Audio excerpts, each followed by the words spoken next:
Stock in action एक ही stock है, Manappuram general finance, जो आज वायदा कारोबार में 10% के ऊपरी सर्किट तक भी पहुंचा है। थोड़ी प्रॉफिट बुकिंग आई। सोचो पूजा जी, सोचो आप कि अगर ये वायदा कारोबार के बैन में नहीं लाए होते आशीष कली से, आशीष जी देखिए आपके लाने की वजह से उसके बावजूद 10% बढ़ा है, नहीं लाए होते तो क्या होता, सोचो। Exactly sir. क्योंकि नहीं तो बाइंग हो ही नहीं पा रही ना, खाली शॉर्ट कवरिंग हो रही है, नहीं हो रही तो फिर कैश में हो रही तो नेचुरली थोड़ी फर्क पड़ जाता है।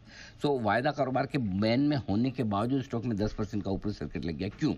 क्योंकि एक तो बैन कैपिटल जैसे नए इन्वेस्टर का आना, प्राइवेट इक्विटी इन्वेस्टर जिसकी फाइनेंशियल मसल से दिमाग है, मैनेजमेंट है, वो बाजार को पसंद आता दिख रहा है। और दूसरी बात, नया मैनेजमेंट आ रहा है लेकिन इसका मतलब नहीं पुराना मैनेजमेंट छोड़ के भाग रहा है। देखो ये बहुत बड़ी चीज़ है। नहीं तो क्या होता है कि इतने बड़े बिजनेस, पुराना ग्रुप है, सोचता है कि चलो छोड़ो, निकलो यार बिजनेस से, दे देते हैं, कोई प्राइवेट इक्विटी फर्म वाला आ रहा है। और प्राइवेट इक्विटी फर्म वाले भी क्या करते हैं, ये चाहते हैं कि पूरा का पूरा बिजनेस हमें मिल जाए, पुराना मैनेजमेंट निकल जाए।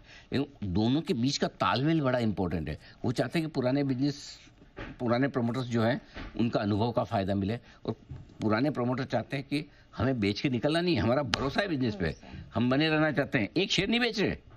और हम चाहते हैं कि नया प्राइवेट इक्विटी इन्वेस्टर आ रहा है वो पैसा भी लगाए, जो पैसा कंपनी में आए। देखिए जो पूरा पैसा आ रहा है, जो स्टेक ले रही है 18%, वो कंपनी में जा रहा है। अब 26% जो लेंगे वो ओपन ऑफर है, वो अलग बात है। अब ओपन ऑफर में देगा कौन? 236 का भाव है ओपन ऑफर का, 238 भाव आज ही हो गया, लो दे दो, जिसको देना यही दे दो। करेक्ट? तो कोई देगा नहीं। क्यों? लेकिन 200 है। इसलिए आज सुबह भी अपनी बात हुई, मैंने कहा हो सकता है थोड़ी बहुत प्रॉफिट बुकिंग सेलो न्यूज़ आ जाए तो आ जाए, कोई बड़ी बात। लेकिन आपने अगर हमारे कहने पर 1 जनवरी को, उसके बाद कभी भी, आज कल परसों जब भी आपने लिया हो, बार बार हम इस स्टॉक को इस साल लगातार डिस्कशन करते आए हैं, तो आपको बेचने ही, क्योंकि ये जो 2 बड़े बदलाव हो रहे हैं ना, ये बाजार को बहुत पसंद आएंगे।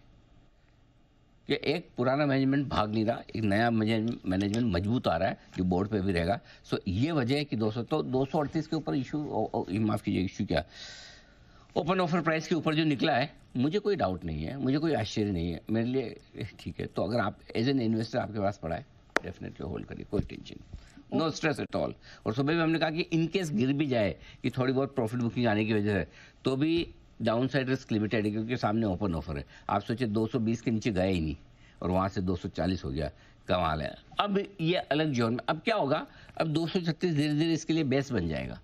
अब ये 220 से 235 की रेंज वो रॉक बॉटम सपोर्ट का टाइप हो जाएगा, और ये गिरने में कम रहेगा, बढ़ने में आगे रहेगा। सो कोई बड़ी बात नहीं अगर ये 2 साल में स्टॉक 3 साल में, जैसा हमने प्रेडिक्ट किया था इस साल की शुरुआत में कि डबल तो होना चाहिए, उसकी तरफ बढ़ सकता है, कोई बड़ी बात नहीं।